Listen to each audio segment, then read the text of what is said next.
சுத்திகரிக்கிறது சோதனை வேற, சுத்திகரிக்கிறது வேற. அதுல இருக்கிற அழுக்குகளை என்ன செய்யணும்? அந்த உங்களுக்கு தெரிஞ்ச அந்த வள்ளியல் பவுனுகள் அதில் போட்டுட்டு அதில் இருக்கிற இதுகள் எல்லாம் கிளீன் பண்ணி எடுக்கிற ஒரு விஷயம். எங்களை சுத்திகரிக்க வேண்டும். நாங்கள் பரிசுத்தம் உள்ளவர்களாய் வர வேண்டும். தேவனுடைய சாயலுக்கு ஒப்பானவர்களாய் நாங்கள் என்ன செய்ய வேண்டும்? மாற வேண்டும். அதுக்கு எங்களை அப்பா என்ன செய்ய வேண்டும்? ஆண்டவர் புடமிட்டு கொண்டிருப்பார், சுத்திகரிப்பார்.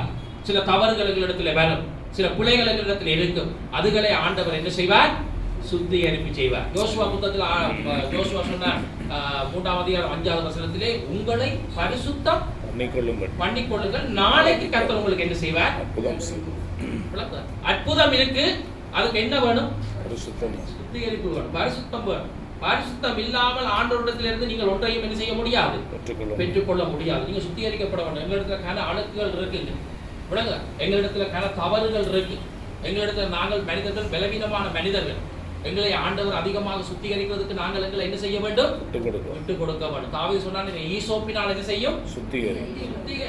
தெரியும் ஈசோப்பா கடவுள் வந்து எங்களை சவுக்காரம் போட்டு கழுவ போறாரு. அந்த நாட்டில் பயன்படுத்தப்பட்ட ஒரு வகை சவுக்காரம் தான் ஈசோப்பு. ஆனால் ஆண்டவர் என்ன சொல்றார்? சுத்திகரிப்புக்கு தாவீது அங்க என்ன சொல்றாரு? உள்ளம் என்னவா இருக்க வேண்டும்? சுத்தமா சுத்திகரிக்கப்படும். ஏன்னா நாங்கள் சுத்திகரிச்சா தான் எங்களுடைய வாழ்க்கையில உண்மை வர வேண்டும். உண்மை வர வேண்டும் என்ன செய்யப்பட வேண்டும்? நீங்க இந்த இடம் வந்து நீட்டா வரணும்னா இதை என்ன செய்ய வேண்டும்? எல்லாம் கூட்டி துடைச்சி தந்தீங்கன்னா சுத்தம் பேர். இப்படியே வந்து அடுக்கி போட்டு இப்படியே இருந்தா என்ன நடக்கும்? பில்டிங்கு மாவடுகள் இந்த கதைகள் இல்லாம எப்படி இருக்கு? சுத்தம் செய்ய வேண்டும். ஆண்டவர் பரிசுத்தாவியானவர்களை சுத்தம் செய்ய ஆண்டவர் பரிசுத்தாவியானவர்களுக்கு என்ன செய்திருக்கிறார்? வைத்திருக்கிறார். அவர் அனுதினமும் எங்களை என்ன செய்வார்? சுத்தம் பண்ணுவார். நாங்கள் சுத்திகரிக்கப்பட வேண்டும். ஏனென்றால் நாங்கள் ஆசீர்வாதத்துக்குரிய பிள்ளைகள். செழிப்புக்குள்ள கர்த்தர்களை கொண்டு போக போறார். இஸ்ரவேல் ஜனங்களை எகிப்திலிருந்து கானான்களை கொண்டு போய் வனாந்தரத்தின் அந்த பாதை கூட கர்த்தர் என்ன செய்தார்? சோதனைகளை வச்சு, பரீட்சைகளை வச்சு, காரியங்களை வச்சு அவர்களை வழிச்சு துடைச்சு எடுத்துத்தான் கொண்டு எங்க செய்தார்? கானான்ல விட்டவர். வழங்குதா? அவங்க எங்கட வாழ்க்கையிலும் அப்படித்தான். செழிப்பு வேணும். எல்லாருமே வாழ்க்கையிலும் ஆண்டவர் ஆசீர்வாதத்தை விரும்ப, எல்லாரும் ஆசீர்வாதத்தை விரும்பி தானே நீங்க வந்திருக்கலாம். அந்த செழிப்பான இடம் கர்த்தருடைய சபை. இந்த சபையில் ஆசீர்வாதம் உண்டு. இங்கே வருகிறவன் ஆசீர்வதிக்கப்படுவான். இங்கே வருகிறவன் விடுதலையாக்கப்படுவான். இங்கே வருகிறவனுக்கு ஒரு சமாதானம், சந்தோஷம் கிடைக்கும். ஆண்டவர் இந்த இடத்தை ஒரு செழிப்பான இடமாக வைத்திருக்கிறார். ஆனால் அதை அவன் பெற்றுக்கொள்ள வேண்டும் என்றால் அவனை கர்த்தர் என்ன செய்வார் என்று சொன்னால், சோதிச்சு என்ன செய்ய வேண்டும்? புடமிட வேண்டும். புடமிட்டு தான் அவர் எங்களை சுத்திகரிப்பார். ஆகவே புடமிடுதல் வரும் பொழுது பல காரியங்கள் எங்களுக்குள்ள உருவாகும். ஏன்னா நாங்கள் தாழ்மை உள்ளவர்களாக என்ன செய்ய வேண்டும்? நாங்கள் தாழ்மை உள்ளவர்களாய் மாற வேண்டும். நாங்கள் இயல்பாகவே என்ன சுபாவம் உள்ள ஆக்கள்? இயல்பாங்களுக்கு என்ன இருக்கு? தாழ்மை கடத்தது என்ன? பெருமை. பெருமையான குணங்கள், பெருமையான எண்ணங்கள், பெருமையான நினைவுகள், பெருமையான செயல்கள், இதுகள் எல்லாம் உங்களிடத்தில் இருந்து என்ன செய்யப்பட வேண்டும்? நீக்க வேண்டும். நாங்கள் கடவுளுடைய பிள்ளைகள்.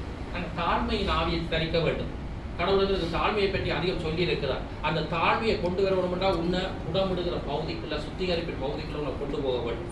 தாழ்மை இல்லாம அந்த பெருமையோடய வச்சு உன்னை ஆசீர்வதித்து விட்டா நீ எல்லாரையும் போட்டு உலக்கி தள்ளி விட்டுருவாய். பெருமையா இருந்தா பெருமை உள்ளவர்களுக்கு தேவன் எதிர்க்கிறார். தாழ்மை உள்ளவருக்கும் தேவன் என்ன செய்கிறார்? இது கிடைக்கணும் என்றா சுத்திகரிப்பு தேவன். ஆசீர்வாதம் தேவன் வேணும் என்றா ஆண்டவர்களை சுத்திகரிக்க உடம்புட விட்டு கொடுக்க வேண்டும். தாவீது தன்னுடைய வாழ்க்கையில நடந்த அனுபவத்தை தான் இங்க எழுதுறார். ஒரு காலத்துல தாவீது கஷ்டமான சூழ்நிலைக்கு இருந்தால் ஆனால் தாவீது சொல்ற இந்த கர்த்தர் ஒரு செழிப்பான நிலைக்கு என்ன செய்தார்? கொண்டு வந்துட்டார். எப்படி வந்தனன்றதை அவன் என்ன செய்யறான்? சொல்றான். சில பேர் இன்றைக்கு செழிப்பின் உபதேசக்காரர் என்ன சொல்றது? செழிப்பின் உபதேசத்தை நாங்கள் ஏற்றுக்கொள்ளாத காரணம் என்ன? நேரா வந்த உடனே எல்லாம் வந்து பூர் வரை வந்த உடனே நேரா இல்ல சும்மா வராதுங்க. செழிப்பு சும்மா வராது. இந்த செழிப்பு அவன் வர்றதுக்கு தாவீது வீடு வாசல் எல்லாம் விட்டு எங்க போய் கிடக்க வேண்டியதா போயிட்டு, காட்டுக்கு போய் கிடக்க வேண்டியதா போயிட்டு, மறைஞ்சு வாழ வேண்டியதா போயிட்டு, சொந்த பிள்ளைக்கு பயந்து ஓட வேண்டியதா போயிட்டு, அவன் வாழ்க்கை சமூக புத்தகத்துல படிக்க பயங்கரமான அந்த சோதனைகளை கர்த்தர் அவனுக்கு ஏற்படுத்தினார். புடமிடுதலை கர்த்தர் ஏற்படுத்தினார். அவனை மாற்றவன், அவனை பெரிய ஒரு ஆளா கொண்டு வரணும்னா இதெல்லாம் மாற்ற வேண்டும் என்று ஆண்டவர் செய்தார். அதற்கு தாவீது தன்னை விட்டு கொடுத்தான். தேவன் சோதிக்க தேவன் தாவீது தன்னை என்ன செய்தான்? விட்டு கொடுத்தான். புடமிட தன்னை விட்டு கொடுத்தான். அதனால கர்த்தர் அவனை ஒரு உயர்ந்த நிலைக்கு கொண்டு வந்தார். விளங்குதா? அப்ப தேவனும் இன்னைக்கு செழிப்பை விரும்புகிற நீங்கள், ஆசீர்வாதத்தை விரும்புகிற நீங்கள், தேவனுடைய விடுதலை விரும்புகிற நீங்கள், அதுக்காக தான் நாங்கள் ஆலயத்து வர்றோம். ஆண்டவர் நிச்சயம் தருவார், அதை செய்வார். ஆனால் அதை தருவதற்காக அவர்களை கட்டாயம் என்ன செய்வார்? அந்த மற்ற பக்கத்தை நாங்கள் என்ன செய்ய வேணும்? சோதிப்பார்கள். நம்ம சோதிக்கும் பொழுது எங்களுக்கு சில வேளையில் கடினமாக இருக்கும், கஷ்டமாக இருக்கும், வலியாக இருக்கும், வேதனையாக இருக்கும், சில பாடுகள் கொஞ்சம் கூடுதலாக இருக்கும். ஆனாலும் கர்த்தர் சோதிக்கிறார் என்று அறிந்தால் நீங்கள் அந்த சோதனைகளுக்குள்ளாக போங்க. அந்த சோதனைகளுக்குள்ளாக போனீங்கள் என்றால் கர்த்தர் உங்களை ஒரு பொண்ணாக என்ன செய்வார், வெளியில் கொண்டு வருவார். ஒரு ஆசீர்வாதம் உங்களுக்கு வைக்கப்பட்டிருக்கும். ஒரு ஆசீர்வாதத்தை ஆண்டவர் உங்களுக்கு தருவார். அடுத்தது நீங்கள் குணப்படப்படுவீர்கள். எவ்வளவு காரியங்கள் பரிசுத்தம் வேணும், விசுவாசம் வேணும், உண்மை வேணும், தாழ்மை வேணும், அன்பு வேணும். இதுகள் எல்லாம் வேதத்தில் ஆண்டவர் எங்களுக்கு இருக்க வேண்டும் என்று இருக்கிறார். அதுகள் எல்லாத்தையும் கொண்டு வரத்துக்கு சில தடைகளான காரியங்களை ஆண்டவர் நீக்குவார்.